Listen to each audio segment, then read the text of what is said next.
Welcome to the Two Literal Podcast, where we're talking all things fantasy, romantasy, romance, and dark romance books. It could be the latest releases, timeless classics, book news, and anything in between. So grab a drink, some snacks, maybe a book, and if we're live, a phone to call in, because Two Literal is on. Thank you for coming back to Two Literal. We missed you guys so much. I'm Tashee. I'm Ricki. I'm Jasmine. We are all a part of Two Literal. First, fun, most important announcement for us to make. Jazz is like a permanent part of us now. Like I'm here. She's an extension. So like technically we're like 3 literal, but Jazz didn't want to change the name. So no, because we're 2 plus 1 literal. There was yep. 2 plus 1. I like that. I didn't want you guys to change the name because I was like, well, you guys came up with it. It's a good name. Like I was gonna say, I didn't even think about the fact that we did it because it was 2 people. I just it just worked out. I mean, but 3 literal does sound kind of.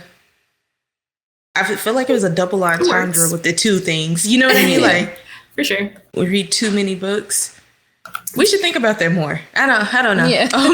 But Jazz, fine. Woo. So aggressive. Last session, you weren't here with us. Me and Ricki kind of caught up about like what we were doing, what we've been up to. You have anything to tell us? What you've been doing in the last 12-ish months or so? Has it really been that long? Oh my gosh. Well, I got engaged. That was awesome. I moved. I got a new job. Just been out here. Just been busy, chilling. Speaking of moving, you know what I was thinking, like when we were texting, like setting everything up to record, we're literally all sitting in different locations today. Our backgrounds are completely different than a year ago. I mean, not Ricki's, but it is. True. I'm in a different room. Yeah, like you are. Our backgrounds are different. That's crazy. That's true. That's very true. So, Jazz, I know you said you haven't been reading lately, but Ricki, what have you been reading? So I first reread Quicksilver by Callie Hart because Brimstone came out this year. But I wanted to show, so Quicksilver, I still love the original cover of it. But everybody keeps saying she got bullied into creating a new cover, which still looks good. What's wrong with this one? I like the original. They said that the art wasn't good, but I thought it was original looking. I mean, I don't know. I didn't read the book, but I mean, I like it. I'm on the fence read the about, book, like, especially now that 2 is out. Yeah, but maybe that's why people didn't like it. Yeah, I thought so, especially for was this her first book like this?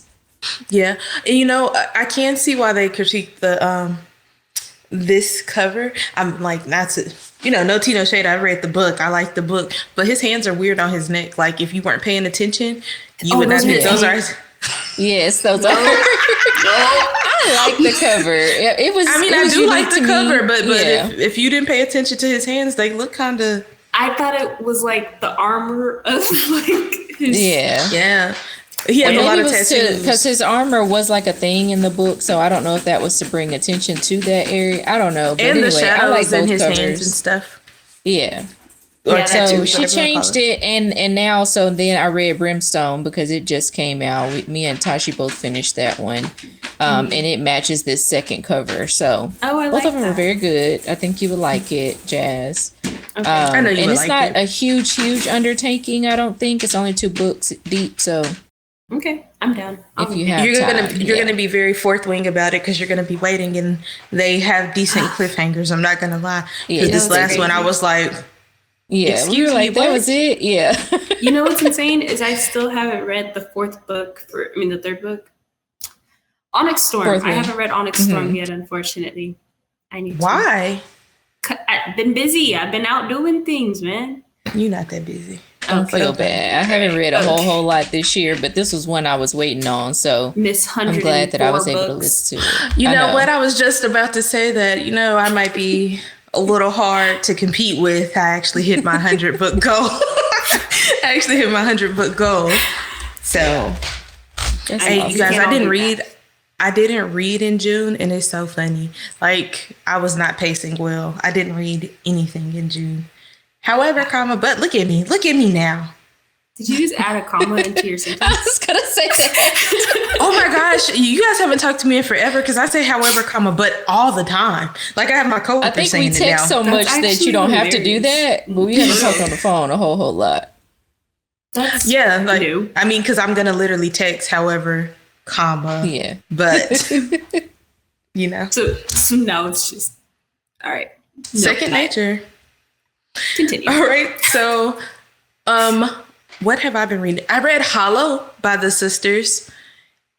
It is so funny because somebody described it as Pokemon Go. Because you really are going into like a haunted forest situation and you have to find these 12 spirits that are like animals and like tame them. It's very much giving Pokemon Go. Then what else? That's a dragon. That's cool. Yeah, it's pretty good. It ended pretty well. It's a little bit more, you know, we've read Zodiac Academy and like Ruthless Boys and Darkmoor. You didn't read the second book in that other one, right? Like Echo Fort. I have not. That's out too.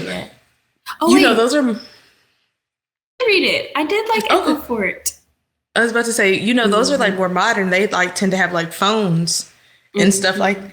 That's not the case. She lives in a village that's literally getting eaten by this haunted forest, and they have to go in there to break the curse by catching those spirits.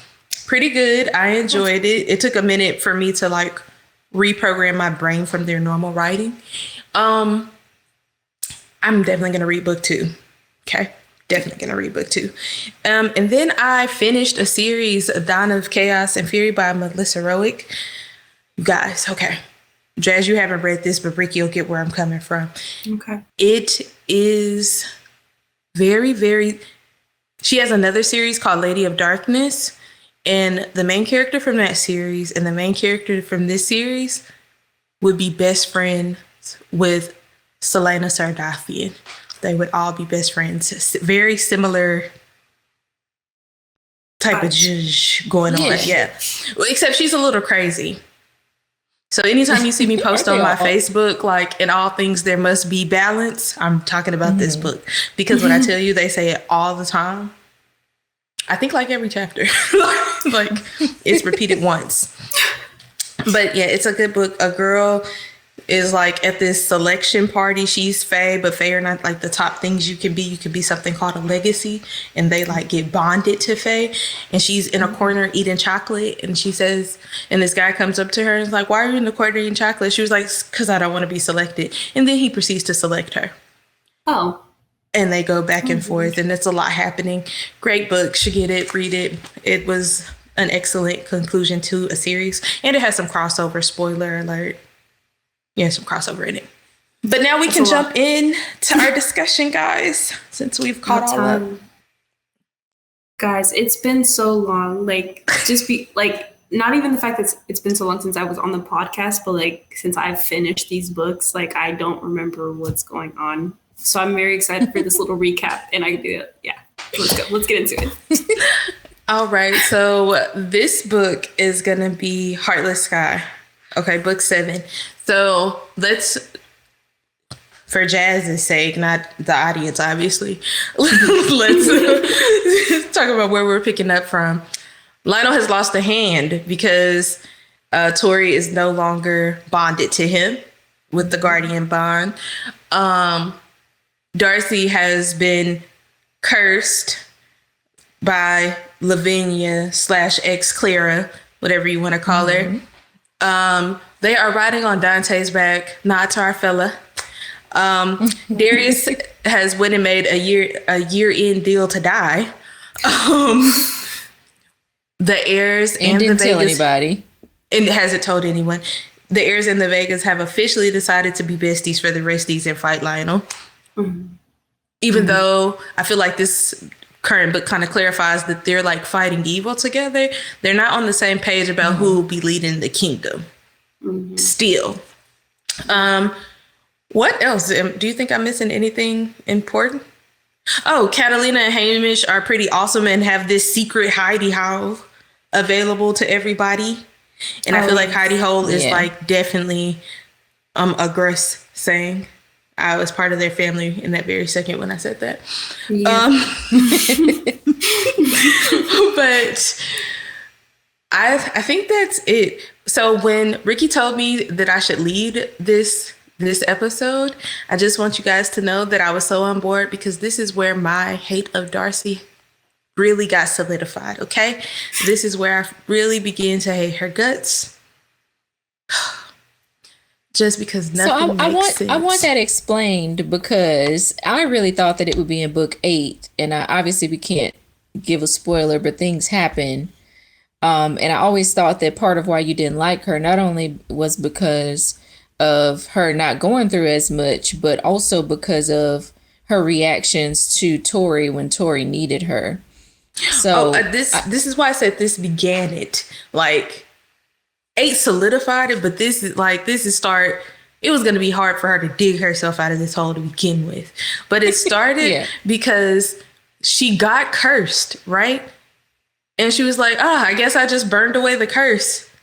Like, y'all's life is not that lucky. And then everybody around you dying and you just think you're exempt from being like, I don't know. It just never made sense. They never questioned where the twins are when this is happening. And internally, they never questioned.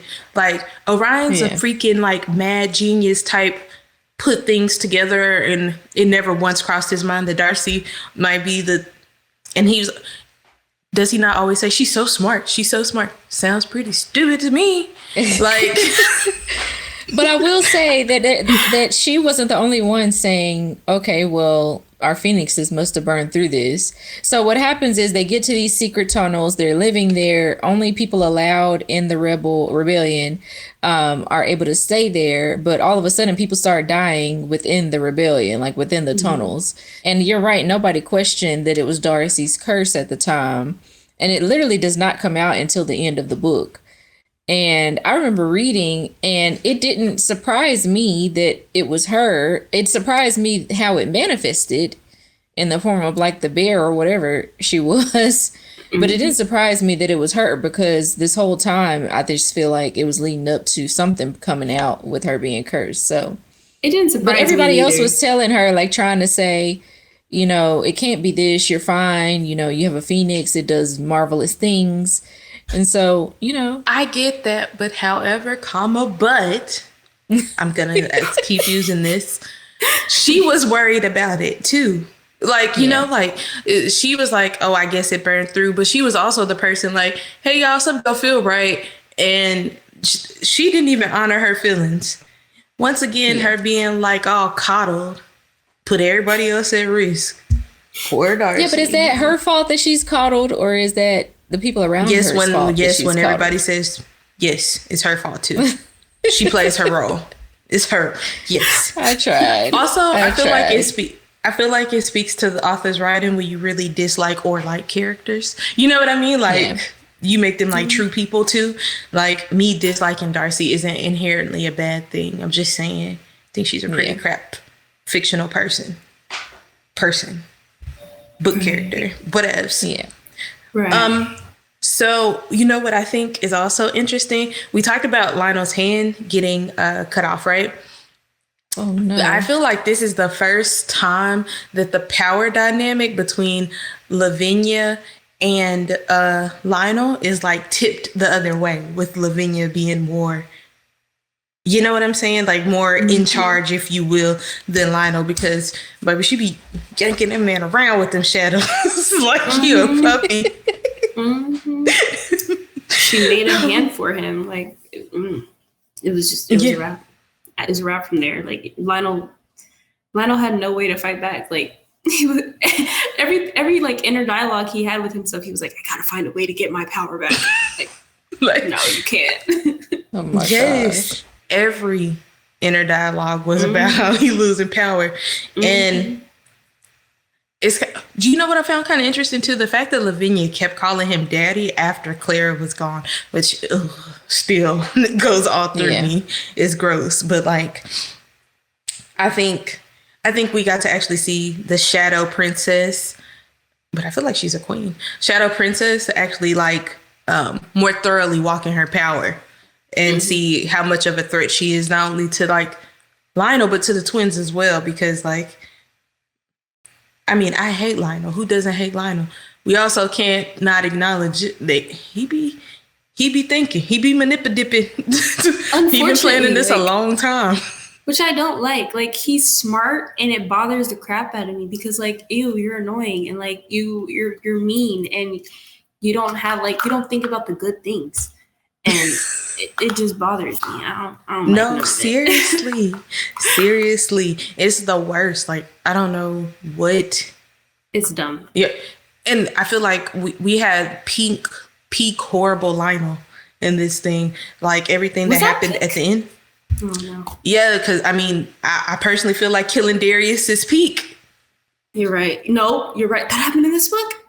Yeah, the end of this book is when he killed Darius, ripping off Xavier's wings, killing Catalina. You know what? You are so right. You are so right. Like I said, I forgot a lot of things, and that is...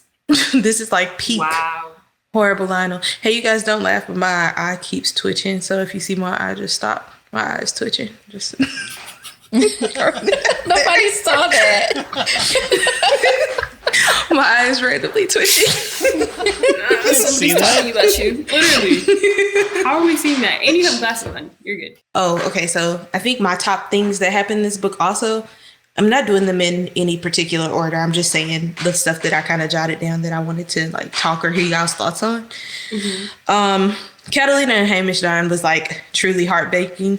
Because why can't nobody have no parents around? Jeez Louise. I'm why can't nobody have loving parents around? Especially Darius and Xavier. They need it. It's not like they're going to get it from the twins family. They couldn't even have a stepdad longer than like a month. So sad. And it was so, what was so sad about that was like, didn't Darius die on like their wedding day? Or like, isn't that what happened? Yeah, right? Darius and Torius wedding day.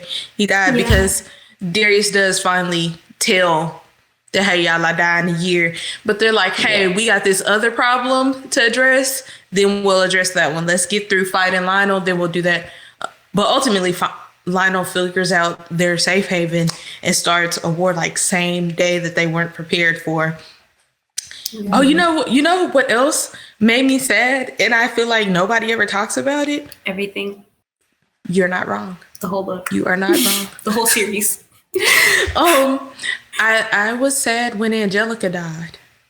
And Mildred's twins. Yeah. Like, she was one of the first nice people to the twins. Geraldine was so... And it made me sad because Geraldine was sad about it. And I was like, I love Geraldine. And seeing Geraldine sad about anything is just like heartbreaking.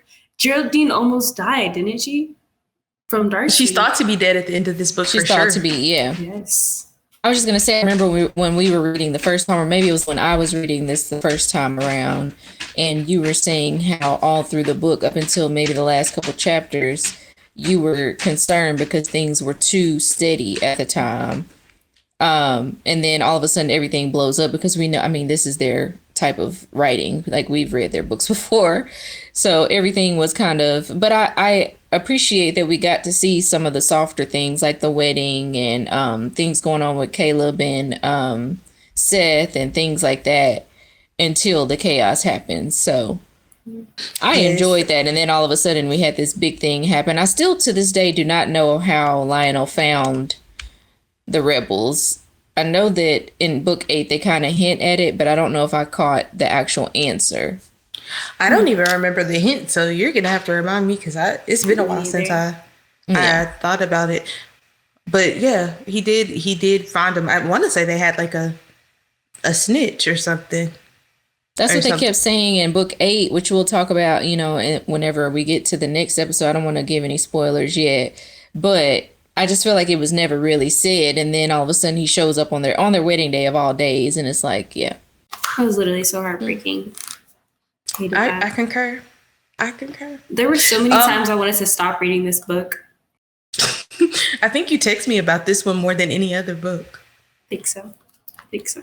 We also didn't talk about Seth and Caleb, how like I feel like what we've been leading up to blossoms most thus far in this book. Yeah. Like everybody starts acknowledging that they have feelings, not to one another, of course, but to themselves. Yeah. And that's where our peace sign comes into. You guys, do you know how happy I be? I actually have a little hand statue with the peace sign. Yeah. Since Seth said that means that every time, Shayna and Brian, y'all are probably going to laugh, but every time you throw up the peace sign to somebody and they do it back to you, that just means that's somebody that you had sex with. Well, not really sex, but like sex with. A BJ. No. Those are his BJ buddies.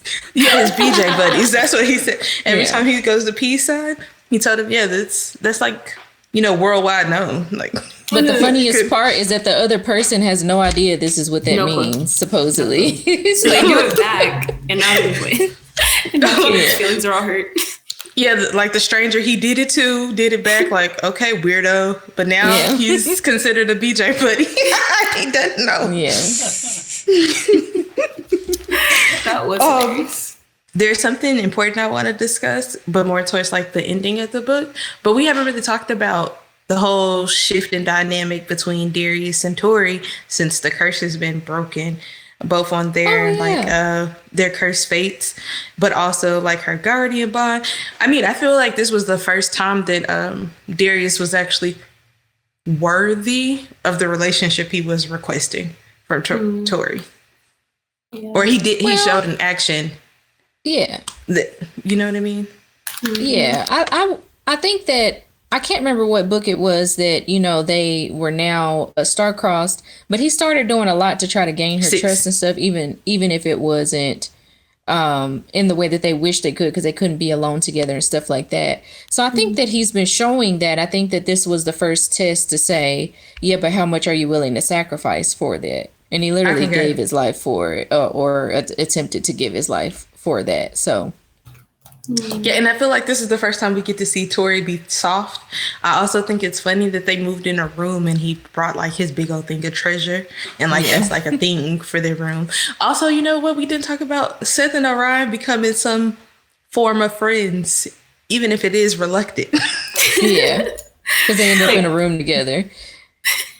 Yeah, because but to be fair, Seth seems to be a bit more intuitive about things. He's purposely making Orion jealous because Orion's still being very hesitant about being in a relationship with Darcy because of the power shaming and everything like that. Darcy's like, hey, come up here, be my man. And he's like, nah, you go be a queen. I can't be a part of that. And she's like, you're tripping. And he's like, no, I can't be a part. So Seth be like, yeah, I like her.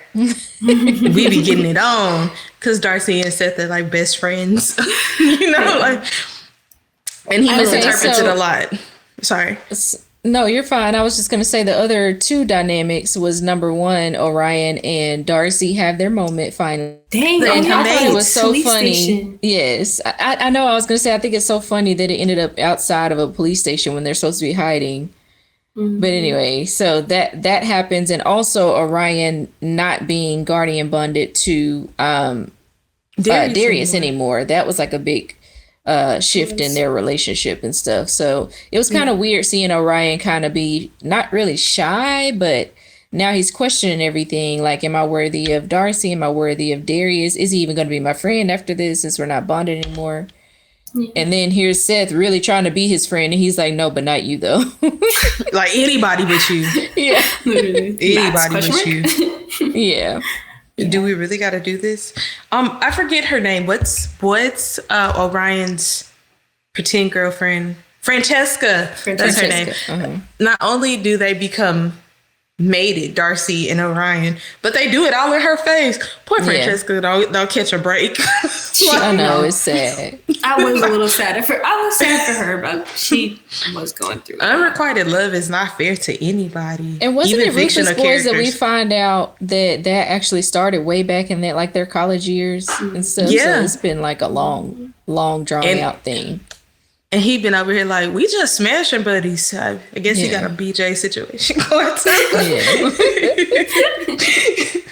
What else was there? Okay, so I know Darius dying is like an obvious big thing that happens in this book that is like earth shattering, and like all the deaths. How about that? And like Xavier's wings getting torn. But y'all, my heart was broken when they took Gabriel too. Oh. Like I was like, we Yes, don't even at have the a end. fighting chance to move forward no more. I was annoyed. Nobody else can see the future. And then he annoyed. sent her that prophecy or whatever that you have to try to like try to figure out while he's not there. Yeah. And Orion's not there, who is the one that normally is the one that thinks through all of this stuff. It's like a whole. Tori is going to be spiraling because Darius chapters. Yeah, the last 2 chapters, I literally was like clutching my pearls the whole time. It was. I think I was in the bed, and this was when I was like physically reading. I wasn't even audiobook listening to it at the time, so it was like, I'm sure Corey was like, "What is wrong with you?"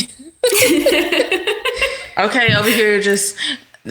It's probably why I'm excited that I don't sleep in the bed with nobody when I'm reading, because I'd be over here crying, snotty nose. Yeah. Oh my God. You know how many times I told Chris, I'd be like, I'm done reading this book. He's like, no, you're not. Yeah. You don't know that. I think about that day y'all came over, Jazz, and he was like, so do you like Zayden too? Oh my God. I think about that too often. That is so funny. At least he knows the characters. I'm sure Jazz talks about them enough. I do. Corey Like, just so calls funny. on my sex books, so you know. They're not all sex. I mean, it's quite He literally got somebody to follow us by saying, "Yeah, you must read those 6 books too." So anyway, how dare he diminish the value of our great books? Oh my gosh. I mean, a lot do be happening. I am not gonna lie. Yeah, but I feel like the scenes they went a little down because there was too much other crazy stuff happening in like their lives for them to be worried about having sex. Like, well, you know, there was Tori and Darius this whole book, and they were talking about okay, they was rabbits. Their order should have been rabbits. This book. They ain't never. And we actually see more of that in 8, but it's them reliving those moments than they actually went into detail in 7. 8 has me so messed up, but we'll get into that. I think, because we're so ready to do 8, I think that we've wrapped up most of 7, the high points. Do you guys have anything to add? Any extra things you're thinking about? I don't. So at the end of 7, Darius is dead. Tori is hearing the prophecy from, she's distraught and hearing the prophecy from Gabriel. Darcy runs away to try to save everybody because she was like, in her beast form. She has bitten Geraldine, and apparently her beast has some form of venom. So Geraldine is, and at this point we think she's dead. Orion and Gabriel are both taken by Orion makes a deal with Lavinia so that Darcy's curse is eventually lifted. I think it's like a 3-month thing, and he has to do anything she says, basically, like willingly, and live with her. So they're both taken. Yeah, they're both taken. Gabriel is taken. Am I missing anything? Catalina and Hamish have died. They sacrificed themselves for everybody else to get away. Xavier's wings are gone. Go ahead. I was supposed to say, Seth and Caleb are like, none of the heirs know that Darius is dead. Only Tori knows that. They're taken because we haven't talked about that. They ended up at his estate and are basically that's where they weren't able to help. Well. Yeah. Mm-hmm. Oh, yeah. And the what are they called? The people that their parents. What are they called? I'm sorry. Counselors. Oh. Counselors. The counselors, in addition to the other 3 heirs, have been taken, and Lionel/Lavinia are basically. I love a good, inappropriate joke, sucking them dry of their power. But everybody is basically like stuck in this thing, and I believe Stella set that up. So Stella is Orion's mom. Stella did set it up. I think that's everybody. So Jerry's on her last leg. Gabriel has gotten taken. Darius is dead. Tori is distraught. Darcy is a beastie. Beast. Orion is trying to save her from being a beastie by getting taken. Lionel is handless, but winning the war technically right now. Unfortunately. Lavinia has more power than she thought she would have. Didn't they try to have a shadow baby this book? I don't think that was. It was this one. I think it was this one where she put them on the table and it just didn't work out the way it was supposed to when they tried to have the shadow baby. Didn't they try to have one? Yeah, the first little shadow baby situation. Yeah, like it didn't work through. Unalive the thing. Yeah, they unalived the thing because it was a creepy Carly. A thing. Yeah. Yeah. Yeah. The thing. But yeah, I think that's summation. And always, we are team. We hate Lionel. We hate Mildred. We hate Lavinia. Oh, Mildred. So depressing. And I know we haven't talked about her in a while, but that other girl that's told on Darcy and Orion, you know, Seth. But we see her in 8, though. No, Sethy. Maybe not. Seth's I'm thinking about the one that was in love with Darius. That's who I was thinking. Marguerite. Yeah. The redhead. Marguerite. Yeah. No, we're talking about the one that we're talking about the other one. Yeah. That's her, Kylie. Not a fan. I think that's will never be a fan of Kylie. No. But I think we're caught up on everything. So you guys are going to have to catch us on the next episode where we talk about Sorrow and Starlight and Beyond the Veil, because everything is happening simultaneously. And yeah, do you guys have anything to add? No. That's all I got. All right. Well, thank you for tuning in and watching Too Literal. It's been fun. If you disagree with us, agree with us, leave a comment, like, share, argue. We appreciate that too. We like a little confrontation around here. Bye-bye, everybody. Bye.